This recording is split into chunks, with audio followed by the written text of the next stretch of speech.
Hi there, it's Nicole here today with a Mix It Up challenge with the Essentials by Ellen stamps and dies paired with Honeybee stamps and dies.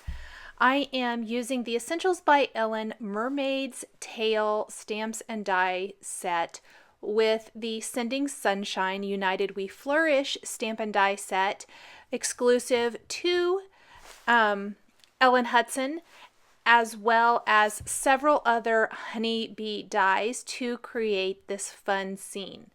We're going to start with the Sunburst A2 cover die cut from some white cardstock. And even though I'm die cutting it from white cardstock and die cutting all these pieces, I actually want to use them all together. It's more the look and appearance of the sun rays than actual die cutting, if that makes sense. So I'm using a little post-it tape to temporarily adhere all of these little pieces back together so that I can customize and ink this with some distress inks. Starting with squeezed lemonade ink, I am going to lay down this color kind of all over the upper portion of my card. And I'm going to leave some of the area uncovered near the bottom simply because it's going to be covered up anyway, so I don't have to worry about adding color. To give the sun a little more depth and dimension, I'll use a little spiced marmalade ink. And the combination of orange and yellow together really gives an awesome sun ray effect. I'm going to go ahead and go back with squeezed lemonade then and add color. Make sure and get it blended really nice. That one little piece didn't have very much post-it tape behind it and is not wanting to stay put there. Once I have that blended out, I will spritz this with a little water from a distress sprayer. This is going to give me some nice water droplets all over. I also have a couple borders there that were die cut with the cloud borders dies, but instead of clouds I flipped them over so that they're waves. And I felt like I needed a little more color here all the way around the sunshine, so I'm going back in, blend that a little bit more, darken it up everywhere.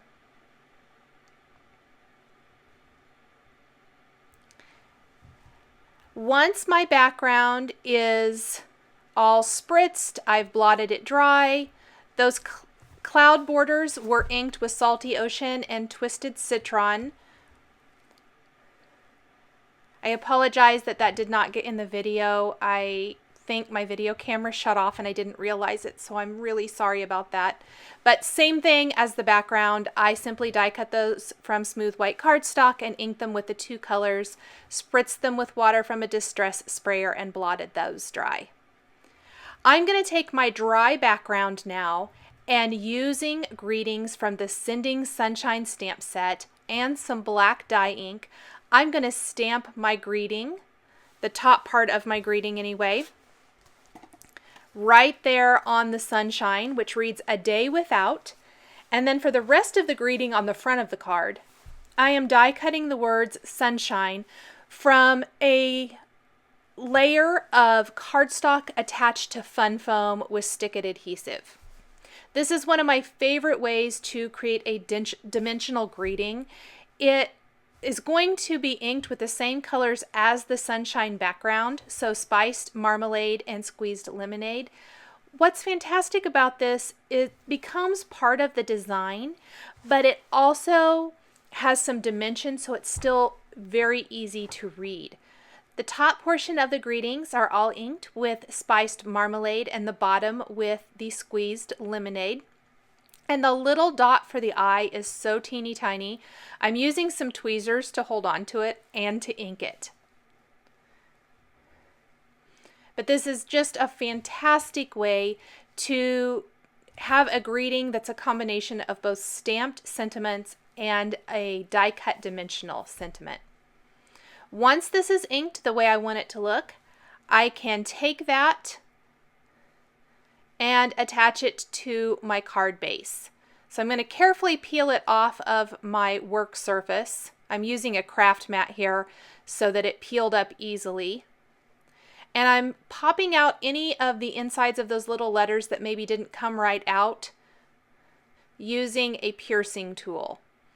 And then I want to arrange my sentiment so that it doesn't, so that you still can read the stamped sentiment, I guess, if that makes sense. So I'm going to line up these two portions of the greeting. I see I missed a little area there. And then for the little dot on the eye, because even though there is adhesive on the back of that fun foam, the stick-it adhesive, it's so teeny tiny, I think a lot of that really kind of gets lost. I put a little dab of glossy accents right there, and using my tweezers, I'll position that on my card. That gives me much more control, even though it was a little bit tricky to get that. But that way I don't have to worry about that falling off anywhere. I went ahead and removed then the Post-it tape from the back of my card. And this is one of my favorite tricks for doing an inlay background like this of any kind. If you want this whole layer to be dimensional, covering the back with foam adhesive, this is the Scotch foam adhesive, it's pretty low profile, but it'll still give dimension. This not only will have adhesive on it to attach it to your card base, but it's two-sided, so the adhesive on the front is going to provide a perfect adhesive to attach your inlay layers. I'm completely covering this back panel. When I attach a panel like this to a card base, I really like for the whole thing to have adhesive so there aren't any dips or anywhere that might get pressed down and ruin kind of the whole look of the card. You do kind of want to make sure that adhesive on the outer edge goes all the way out. I ended up moving it a little bit because you can see that tiny little thin edge is hanging a little funny, so I will fix that. But I'm inlaying all of the sun ray pieces right here into the background. That foam adhesive makes it really easy to attach everything. Replace, it's kind of like building a puzzle. You just replace all of the little pieces. It's really the fastest way I've found to do an inlay like this. And here's my last little piece. And that's where I kind of discovered that that edge is hanging funny, and it really bothered me. I pulled that adhesive off just a little bit and fixed it. I'm going to go ahead and take some adhesive now and attach my waves to the bottom of this scene, building a little ocean scene here. The waves are a little bit longer than this panel. A lot of times I like to do my borders a little bit longer. That way I have a little play. So if I want to move them around a little bit, I can always trim off that excess off of one side. Want to make sure and get that trimmed exactly right. Two borders along the bottom provide a fantastic place to tuck the whale tail. If I'm doing something like water or clouds or even grass, I like to tuck the element in between the two layers. I think it gives it a little bit more of a realistic feel. It is a mermaid, so it's not that realistic, but I want it to, let's say it's a fish. I want it to appear that it's in between so that it's in the middle of the water, not back behind the water before you get to the sun. I don't know if that makes sense. But for me, visually, I think it looks a lot nicer tucked in between the two wave layers. Before I get to that mermaid tail, I want to stamp the inside of my card base, and I've trimmed down a piece of white cardstock here, and so I have a top fold card base. So 4¼ inches by 11 inches and then scored in the middle. And to finish my greeting, I'm stamping another sentiment from the Sending Sunshine, And then I'm going to finish with a sentiment from the Mermaid's Tale. So my greeting actually reads from the front to the inside, "A day without sunshine is like, night. Just keep swimming." And I think that's so cute and clever and fun, but yet it's still a fantastic encouragement style card. On a piece of Bristol smooth cardstock now, this is a little scrap I had lying around, I'm going to take my mermaid tail and stamp that right there on the cardstock using VersaMark ink and heat emboss this with some white embossing powder. I love the new Lawn Fawn white embossing powder. It's a beautiful, crisp, pure white. And I want to make sure that this whole thing gets embossed really well, but don't scorch the paper, so keep moving that heat tool. I like to go from the front and the back, heat that paper up really well. It helps it to keep it from warping quite so much, as well as melts that embossing powder nice and evenly. And then I want to die cut the mermaid tail before I add color.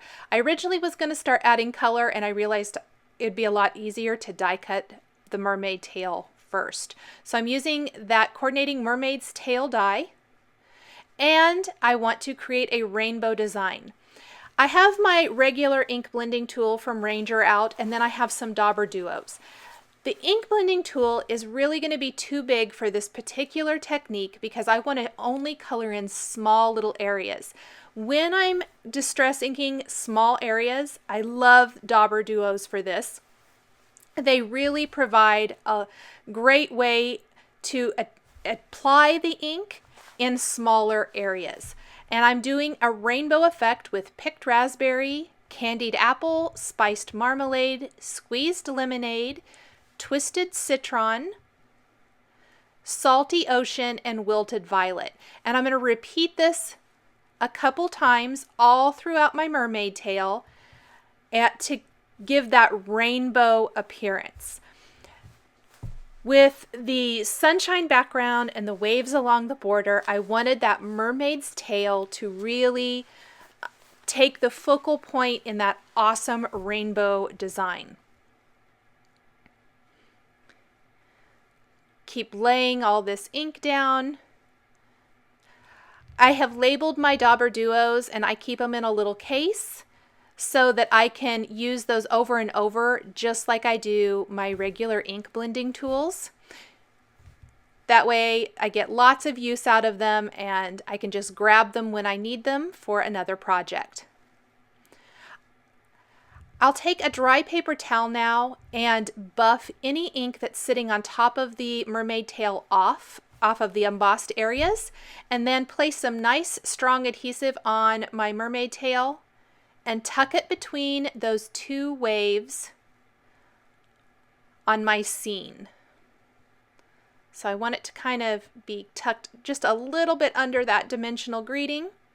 There are some awesome little bubbles also from the Mermaid's Tail die collection that I'm going to die cut from some white cardstock. Again, using my Post-it tape to hold those in place while I add a little ink with Salty Ocean Distress ink to these. I'm going to add these bubbles to the bottom area of my card, almost that it looks like the rest of the mermaid is down underneath the water and these bubbles are coming up. So I'm trying to figure out the best way to put, or best place to put these rather, and I really think along the bottom is best. Once I have these attached to my card, I'm going to take a little glossy accents and go over the bubbles. I'm going to attach them with glossy accents as well. I'm using a jewel picker to pick up these teeny tiny die cut pieces. Keep my fingers out of the adhesive this way. And I love how glossy accents looks on things like bubbles. It provides a fantastic little dimensional embellishment to any design. Finally, I'm going to finish my card with a scattering of Honey Bee Stamps sequins. This is the Sunny Day mix which is perfect for this sunshine theme card. I'm layering several of these sequins. So there's some little jewels that look fantastic in the middle of some of these, and I'm just scattering them throughout the design. Again, using the jewel picker to pick them up and using glossy accents to attach them so that they don't go anywhere.